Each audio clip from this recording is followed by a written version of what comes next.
करते हैं। हाय हाय, आप सभी साथियों का हार्दिक स्वागत और अभिनंदन। साथियों, इस क्लास में अपन डिस्कस करते हैं व्यवसाय अध्ययन, बिजनेस मेथड को अपन डिस्कस करते हैं। व्यवसाय अध्ययन और व्यवसाय अध्ययन में अभी अपन डिस्कस कर रहे हैं प्रबंध के कार्य, प्रबंध के कार्यों पर अपन चर्चा कर रहे हैं। साथियों, प्रबंध के कार्यों के संदर्भ में क्या क्या महत्वपूर्ण प्रश्न बन रहे हैं। स्पेशली एक तो प्रबंध के कार्यों का बेसिक कॉन्सेप्ट और दूसरा प्रबंध के कार्यों की प्रथम कार्य की आज अपन चर्चा करेंगे, जो कार्य अपना क्या रहने वाला है, नियोजन। नियोजन के ऊपर जितने भी महत्वपूर्ण प्रश्न बनेंगे या जो प्रश्न पीछे एग्जाम में पूछे गए हैं, उन सारे प्रश्नों को अपन आज की क्लास में, आज की इस लाइव क्लास में डिस्कस करने वाले हैं। तो चलिए शुरू करते हैं अपने आज की अपनी इस प्रश्न श्रृंखला को।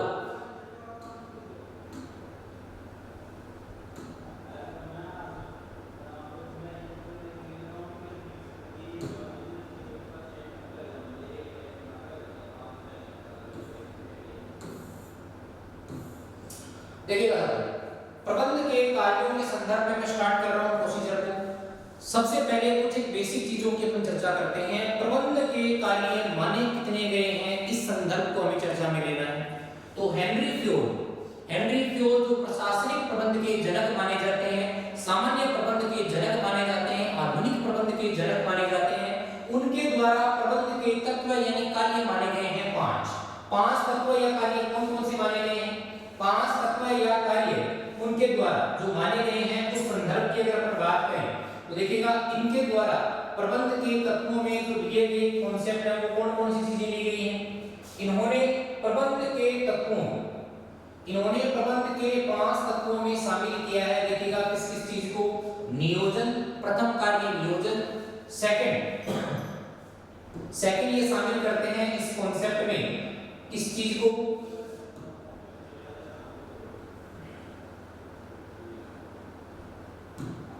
सेकंड इन्होंने बताया है किस कॉन्सेप्ट को, संगठन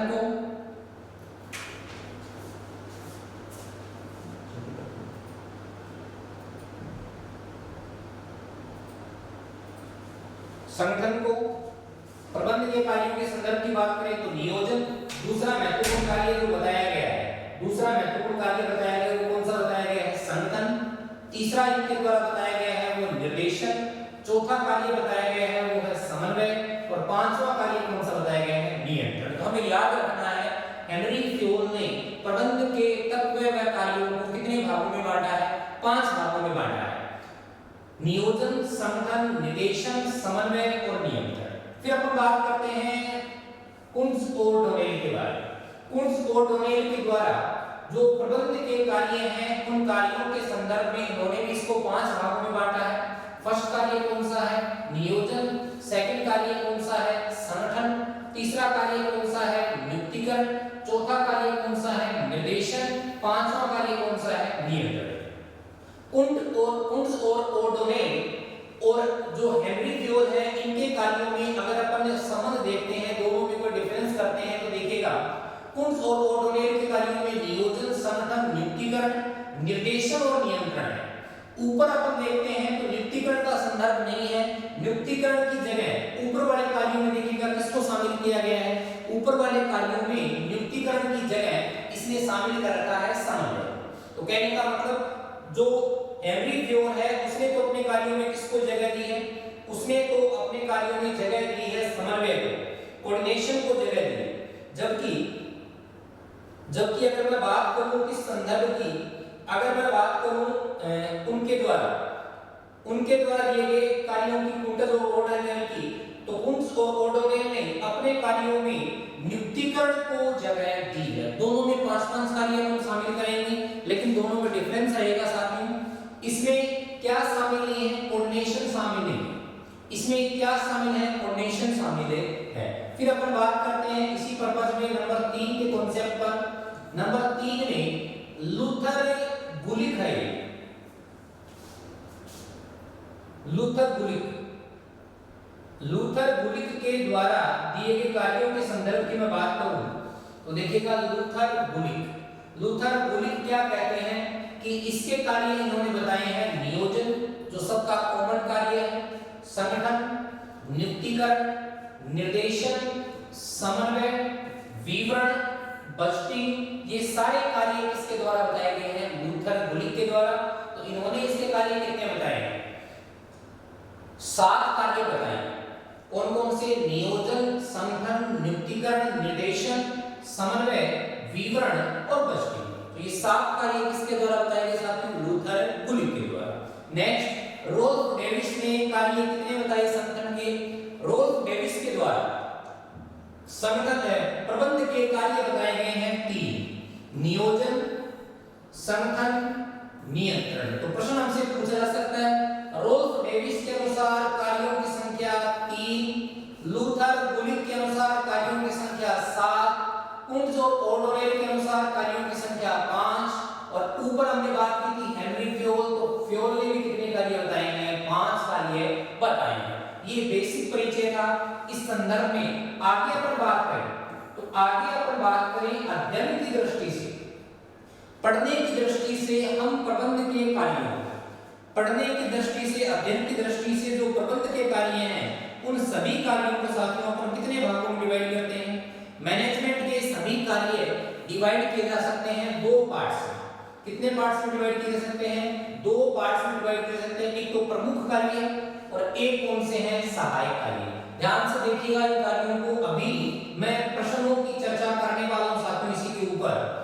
प्रमुख कार्यों में अपन शामिल करते हैं, प्रमुख कार्यों में अपन शामिल करते हैं नियोजन को, संगठन को, निर्देशन को, नियंत्रण को और लास्ट अपने पास कौन सा है? समन्वय को। ध्यान से सुनिएगा, नियोजन, संगठन, निर्देशन, नियंत्रण, समन्वय, ये किसी भी प्रबंध प्रक्रिया के महत्वपूर्ण या मुख्य कार्यों में शामिल होते हैं। नियोजन प्लानिंग, ऑर्गेनाइजेशन, निर्देशन डायरेक्शन, कंट्रोलिंग और कोऑर्डिनेशन, ये कौन से कार्य हैं? मुख्य कार्य। तो मेरे साथ दोहराइएगा, नियोजन, संगठन, निर्देशन, नियंत्रण, समन्वय, ये 5 प्रकार के जो कार्य हैं वो मुख्य कार्य। सहायक कार्यों में जो शामिल करते हैं वो है निर्णय। निर्णय कौन सा कार्य है? सहायक कार्य। सहायक कार्य मैंने क्यों बोला? क्योंकि निर्णय किसका भाग है? नियोजन का। जब नियोजन करते हैं तो उसमें निर्णय की आवश्यकता होती है, तो इसका पार्ट हो गया। नियुक्तिकरण कहीं ना कहीं डायरेक्शन के अंतर्गत आता है, एक संस्था में संगठन का ही भाग इसको मान सकते हैं। नव प्रवर्तन या नवाचार, संप्रेषण, प्रतिनिधित्व, ये सभी के सभी कार्य हैं वो सहायक कार्यों में शामिल किए जाते हैं। तो प्रश्न बन सकता है और प्रश्न बनेगा, निम्न में से कौन सा प्रबंध का मुख्य कार्य माना जाता है? निम्न में से कौन सा प्रबंध का सहायक कार्य माना जाता है? तो सहायक कार्य मेरे साथ दोहराइए साथियों, निर्णय, नियुक्तिकरण, नव प्रवर्तन, संप्रेषण और प्रतिनिधित्व। क्लियर? फिर अपन बात करते हैं कि अकॉर्डिंग टू अपने सिलेबस के अकॉर्डिंग, यानी अपना सिलेबस है, अपनी जो विषय वस्तु है उसमें प्रबंध के कौन-कौन से कार्य करने हैं। आरपीएससी कॉमर्स फर्स्ट ग्रेड के लेवल की मैं बात करूं तो हमारे सिलेबस में स्पष्ट तौर पर लिखा हुआ है कि हमें मैनेजमेंट के कौन-कौन से कार्यों की चर्चा करनी है? नियोजन की चर्चा करनी है। किस कार्य की चर्चा करनी है? अपन को नियोजन के संदर्भ में बात करेंगे अपन।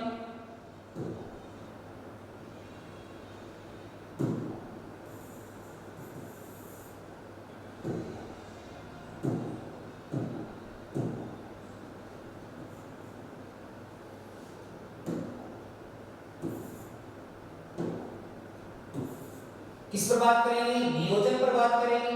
दूसरा अपन संगठन पर बात करेंगे। तीसरा अपने सिलेबस में नियुक्तिकरण है। चौथा अपने सिलेबस में निर्देशन है। पांचवा अपना सिलेबस में क्या है? नियंत्रण है। अपने सिलेबस में 5 कार्य बताए गए और पांचों में से अगर मैं आपको भी छांटने के लिए बोलूं तो बताइएगा कौन से मुख्य कार्य हैं, कौन से सहायक कार्य हैं। अपने पढ़ा था नियोजन मुख्य कार्य है, प्राइमरी, संगठन भी प्राइमरी, डायरेक्शन भी प्राइमरी, कंट्रोलिंग भी प्राइमरी। एक कार्य है जो हमें सहायक कार्य अपने सिलेबस में पढ़ना है, वो है नियुक्तिकरण। यानी ये कौन सा है, सब प्राइमरी, यानी सब मतलब कंटेंट है उसको अपन पढ़ेंगे। तो अपने सिलेबस में मूलतः 5 कार्यों के बारे में पूछा गया है, नियोजन, संगठन, नियुक्तिकरण, निर्देशन और लास्ट कौन सा है, नियंत्रण। नियोजन, संगठन, नियुक्तिकरण, निर्देशन और नियंत्रण। कौन से मुख्य कार्यों को शामिल नहीं किया गया अपने सिलेबस में, कोऑर्डिनेशन को, समन्वय को, लेकिन फिर भी उससे संबंधित कुछ एक महत्वपूर्ण प्रश्न अपन को देखने पड़ेंगे। क्लियर है? चलिए अब अपन अपनी प्रश्नों की श्रृंखला को शुरू करते हैं साथियों। प्रश्नों की श्रृंखला के संदर्भ की मैं बात करूं तो पहला प्रश्न आपके सामने है, हालांकि ये प्रश्न अपना रह गया था किसके संदर्भ में, प्रबंध के सिद्धांतों के संबंध में। तो एक दो प्रश्न वहां से जो बचे हुए थे वो मैंने उठाए हैं। पहला प्रश्न है, फ्यूल पुल का संबंध किसके साथ है, बताइए। फ्यूल पुल का रिलेशन किसके साथ है, फ्यूल जो पुल है उस पुल का संबंध किसके साथ है। ऑप्शन नंबर ए हमें दे रखा है इस संदर्भ में क्या, उच्च स्तरीय अधिकारियों के साथ। ऑप्शन बी मध्य स्तरीय अधिकारियों के साथ। ऑप्शन सी दो बराबर के पदाधिकारियों के साथ। ऑप्शन डी इनमें से कोई भी।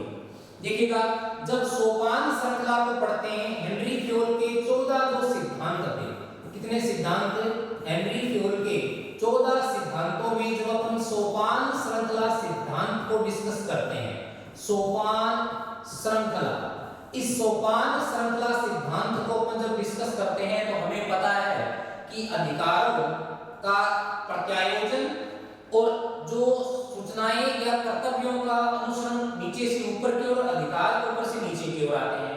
यानी यहाँ ए है, यहाँ अपन बी को देखते हैं, यहाँ सी, यहाँ डी और यहाँ कौन है, ई। इस तरफ देखते हैं अपने पास तो ये हो गया एक्स, ये वाई, ये क्या हो गया जेड और ये कौन हो गया अपने पास है। ये इधर कर्मचारी है, ये इधर कर्मचारी है। हमेशा संप्रेषण का और सोपान श्रृंखला का कॉन्सेप्ट चलेगा ऊपर से नीचे की ओर और नीचे से ऊपर की ओर, ऊपर से नीचे की ओर और नीचे से ऊपर की ओर, हमेशा कॉन्सेप्ट ही चलता है। अब देखिएगा ये तो एक प्रकार के औपचारिक संगठन के अंतर्गत की देन है। कई बार ऐसा होता है कि संप्रेषण बराबर के कर्मचारियों के बीच में भी हो जाता है। यानी सी अगर वाई के साथ कोई संपर्क साधे, डी अगर जेड के साथ कोई संपर्क साधे, तो ये जो संपर्क का जो माध्यम बन रहा है साथियों, इस माध्यम को अपन क्या बोलते हैं, फ्यूल पुल बोलते हैं। क्या बोलते हैं, फ्यूल पुल। यानी बराबर के कर्मचारी आपस में अगर किसी भी प्रकार का कोई संप्रेषण साधते हैं तो उसका माध्यम क्या होगा, फ्यूल पुल उसका माध्यम में बनेगा। क्लियर है? तो इसका सही उत्तर हो जाएगा, वो क्या उत्तर होगा बताइएगा मुझे। इस प्रश्न का सही उत्तर हो जाएगा ऑप्शन नंबर सी। इस प्रश्न का सही उत्तर हो जाएगा दो बराबर के पदाधिकारियों के मध्य होने वाला संप्रेषण क्या कहलाता है, फ्यूल पुल की संज्ञा के अंतर्गत आता है। नेक्स्ट अगले प्रश्न की ओर अपन बढ़ते हैं। प्रश्न संख्या 2 हमारे सामने है। उससे पहले हेनरी फ्योल के 14 सिद्धांतों को मैं फटाफट रिपीट करवा देता हूं कि कौन कौन से सिद्धांत हैं अपने पास फ्योल के सिद्धांतों में। पहला, कार्यों का विभाजन, अधिकार व उत्तरदायित्वों के संदर्भ की बात कर रहे हैं अपन। अधिकार व उत्तरदायित्व, अधिकार व दायित्व। तीसरा, अनुशासन। चौथा, आदेशों की एकता। पांचवा, निर्देशों की एकता, सामान्य हितों को ध्यान में रखना। छठा अपने पास है पारिश्रमिक, 7 नंबर। 8 नंबर है केंद्रीकरण, अधिकारों का प्रत्यायोजन और केंद्रीकरण और विकेंद्रीकरण दोनों यहाँ समझते हैं अपन। सोपान श्रृंखला व्यवस्था, समता, समानता का अधिकार, कर्मचारी, स्थायित्व, पहल और सहयोग। जो अभी अपन फ्यूल पुल की बात कर रहे थे उसका संबंध किसके साथ है, सोपान श्रृंखला के साथ। किसके साथ साथ में इसका संबंध है, सोपान श्रृंखला के साथ इसका संबंध पाया। अब अपन बात करते हैं नियोजन के प्राथमिक कार्य के संदर्भ में महत्वपूर्ण प्रश्नों की। नियोजन, प्रबंध का प्राथमिक महत्वपूर्ण कार्य कौन सा है साथियों, नियोजन है। नियोजन के जितने भी महत्वपूर्ण प्रश्न बन रहे हैं उनके बारे में अपन बात करेंगे। पहला प्रश्न आपके सामने स्क्रीन पर है, प्रबंध प्रक्रिया का प्राथमिक कार्य क्या है। प्रबंध प्रक्रिया का प्राथमिक संगठन, नियुक्तिकरण, नियंत्रण। नियोजन, संगठन, नियुक्तिकरण, नियंत्रण। प्रबंध प्रक्रिया का प्राथमिक कार्य क्या है? प्रबंध प्रक्रिया का साथियों प्राथमिक कार्य है वो क्या माना जाएगा बताओ? नियोजन को माना जाता है। प्राथमिक कार्य नियोजन, द्वितीय कार्य कौन सा है? संगठन। तो प्राथमिक कार्य पूछा गया, इसका उत्तर हो जाएगा नियोजन। नेक्स्ट प्रश्न की ओर अपन बढ़ रहे हैं। अगले प्रश्न की मैं बात करूं तो सेकंड प्रश्न अपन को दे रखा है, प्रबंध के प्राथमिक या मुख्य कार्य में शामिल नहीं। प्रबंध के प्राथमिक या मुख्य कार्यों में शामिल नहीं है। अभी 5 मिनट पहले मैंने आपको बताया कि कौन से प्रबंध के प्राथमिक कार्य उनमें शामिल नहीं होने की बात की गई है। संगठन, नियोजन, समन्वय या नियुक्तिकरण। हमने देखा था प्राथमिक कार्य नियोजन, संगठन, समन्वय, नियंत्रण, ये कौन से कार्य है? प्राथमिक कार्य और निर्देशन। तो सहायक कार्यों में इसमें कौन सा कार्य शामिल है बताओ? इसमें सही उत्तर हो जाएगा सहायक कार्यों के संदर्भ में option number D. Option number D यानी नियुक्तिकरण है वो सहायक कार्य हो जाए। क्लियर?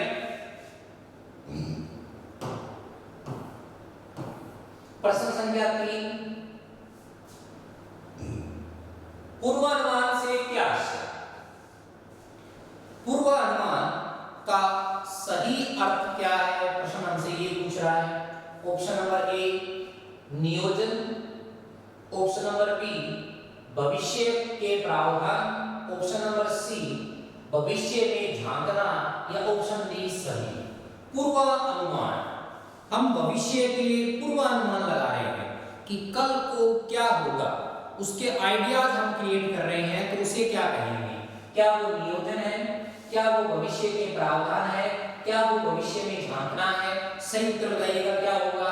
थोड़ा सा दिमाग जरूर लगाइएगा इसमें। इसका सही उत्तर अपना क्या होना चाहिए? नियोजन की प्रक्रिया का संबंध होता है भविष्य के लिए योजनाएं बनाना, भविष्य के लिए प्रावधान करना। यानी ये जो चीज है, अगर इस संदर्भ में लो भविष्य के प्रावधान करना, ये और ये दोनों एक ही चीज है। यानी नियोजन का ही सीधा सा अर्थ क्या है? भविष्य के प्रावधान। तो ये दोनों तो होंगे नहीं, तो सही उत्तर बचता है अपना ऑप्शन सी। सही उत्तर अपना क्या बचता है? Option C. इस प्रश्न का सही उत्तर जो होगा साथियों वो क्या हो जाएगा?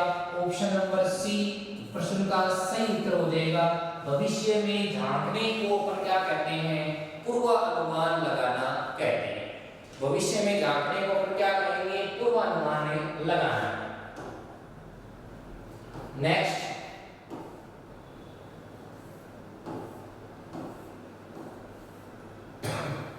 प्रश्न संख्या 4। एक चिर परिचित शब्द आपके सामने है जिसको बोलते हैं प्रीवोयंस।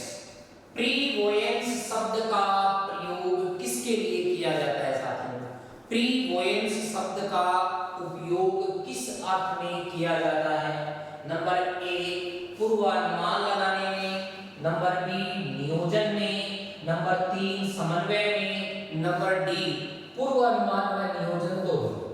तो देखिएगा प्रीवोयंस जो शब्द है वो दो शब्दों के अर्थ से मिलाकर के बना है। एक तो भविष्य में झांकना और दूसरा भविष्य के लिए योजनाएं बनाना। तो मैंने आपको अभी बताया था नियोजन जो है, इस नियोजन का दूसरा अर्थ क्या है? नियोजन का अगर मैं अर्थ देखूं तो नियोजन का अर्थ किस प्रीफिक्स में अपन ले सकते हैं? नियोजन का अर्थ अपन प्रीफिक्स में ले सकते हैं कि भविष्य के लिए,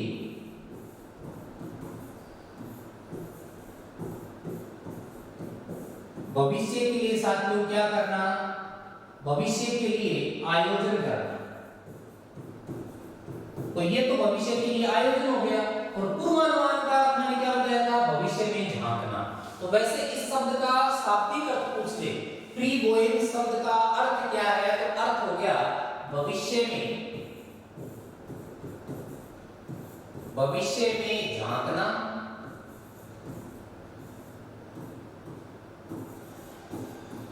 भविष्य में झांकना व भविष्य के लिए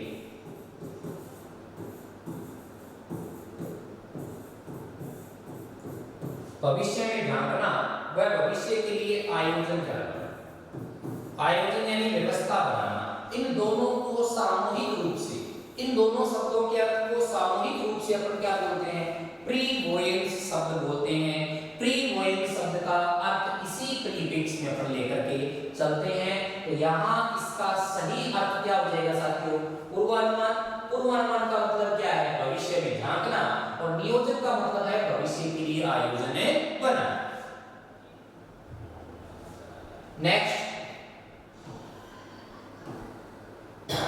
प्रश्न संख्या 5। नियोजन की बौद्धिक प्रक्रिया माना जाता है। नियोजन को की को है, नियोजन को बौद्धिक प्रक्रिया क्यों माना जाता है? नियोजन को बौद्धिक प्रक्रिया क्यों माना जाता है? प्रश्न हमसे ये पूछा जा रहा है।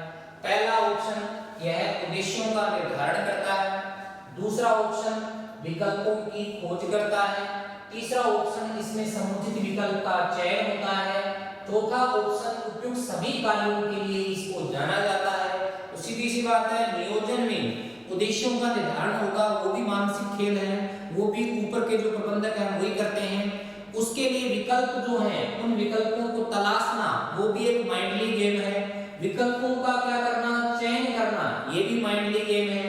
और लास्ट इसमें है सभी विकल्पों उपयुक्त सभी कार्य किए जाते हैं। तो इसका सही उत्तर हो जाएगा option number D. Option number D इस प्रश्न का सही उत्तर हो जाएगा साथियों। नियोजन को बौद्धिक प्रक्रिया इसलिए माना जाता है क्योंकि इसमें ये सभी कार्य सम्मिलित होते हैं। क्लियर है? नेक्स्ट प्रश्न,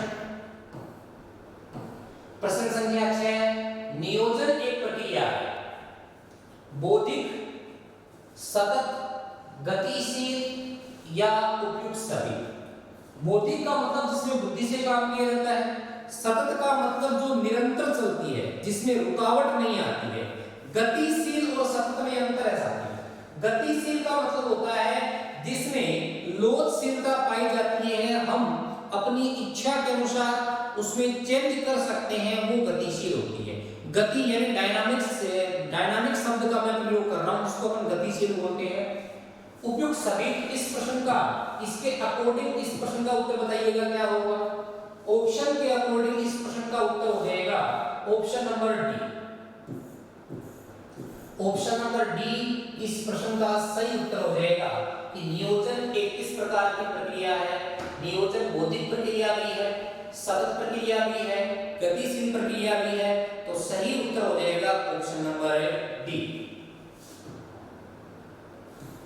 नेक्स्ट प्रश्न संख्या 7। नियोजन को एक गतिशील प्रक्रिया क्यों कहा जाता है साथियों? बताइएगा, नियोजन को गतिशील प्रक्रिया क्यों कहा जाता है?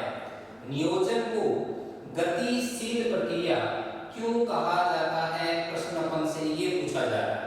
ऑप्शन नंबर ए, क्योंकि यह प्रक्रिया निरंतर चलती रहती है। निरंतर चलने वाली प्रक्रिया को साथियों क्या कहेंगे?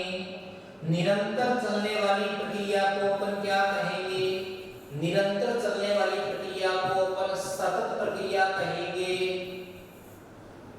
भावी घटनाओं के संबंधित होती है। भावी घटनाओं के संबंधित तो नियोजन का कार्य होता है, इसके लिए कोई विशेष बात नहीं है। वर्तमान में भावी परिस्थितियों के अनुसार इसमें परिवर्तन संभव है, बिल्कुल सही बात है। इसीलिए इसको अपन गतिशील प्रक्रिया कहते हैं, क्योंकि इसमें मूवमेंट पॉसिबल है। परिस्थितियों के अनुसार जिसमें चेंज संभव हो, उसी को अपन गतिशील प्रक्रिया कहेंगे। शब्दों के अर्थ को समझिएगा, शब्दों में जो गहराई छुपी हुई है, अगर उसके अर्थ को आप समझते हो तो अपना प्रश्न गलत नहीं होगा। गतिशील का संबंध जिसके साथ है, परिस्थितियों के अनुसार हम नियोजन में क्या कर सकते हैं? परिवर्तन कर सकते हैं। क्लियर है? नेक्स्ट अगली ओर अपन बढ़ रहे हैं। तो अगला प्रश्न अपने पास है,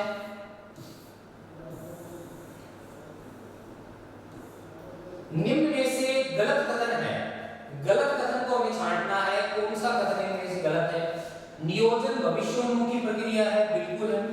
प्लानिंग आप आज करते हो, लेकिन किसके लिए करते हो? भविष्य के लिए कर रहे हो, तो ये भविष्योन्मुखी प्रक्रिया है। दूसरा ऑप्शन अपने पास है, निर्णय में नियोजन शामिल है।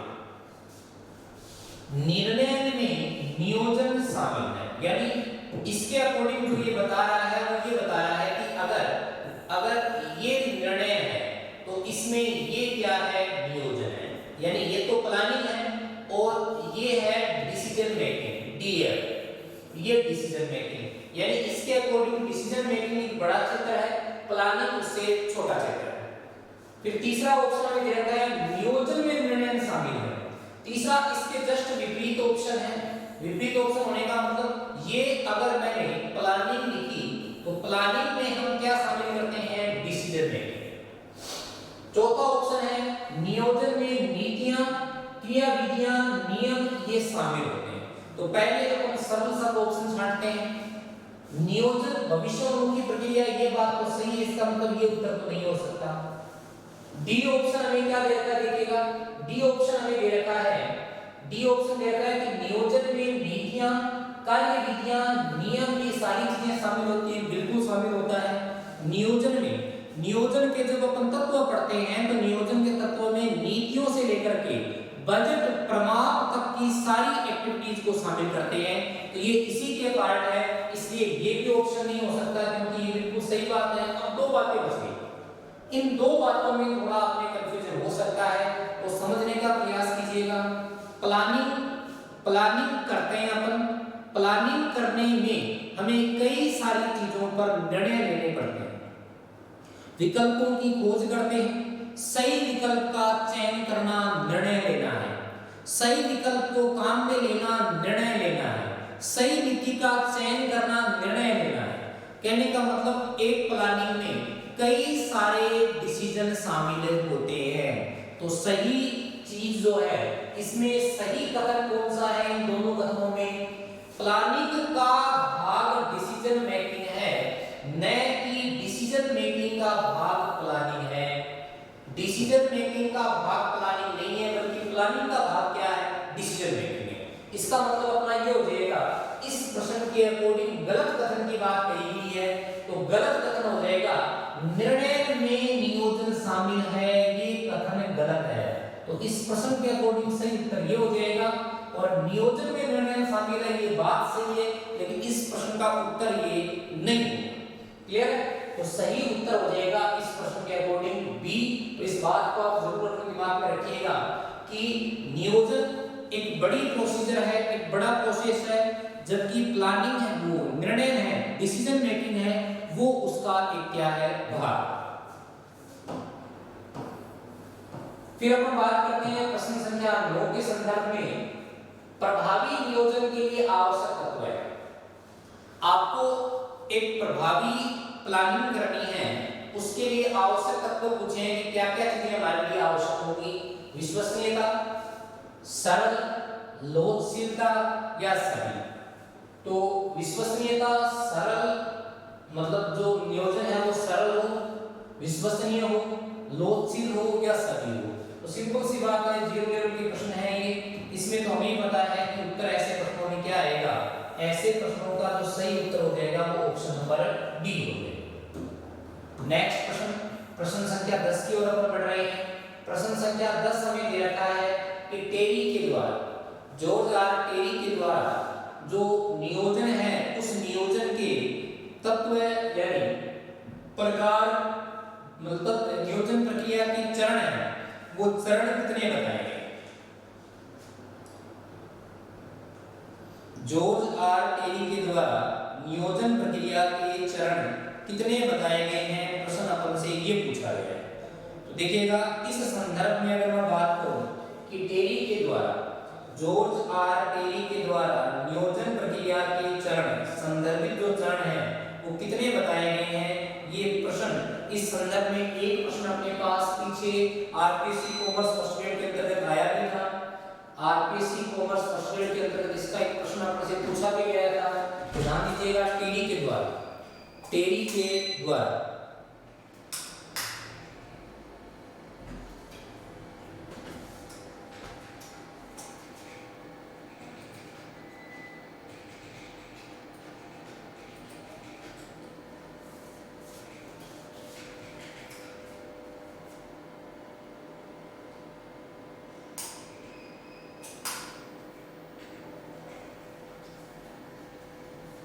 चलो देखिए तो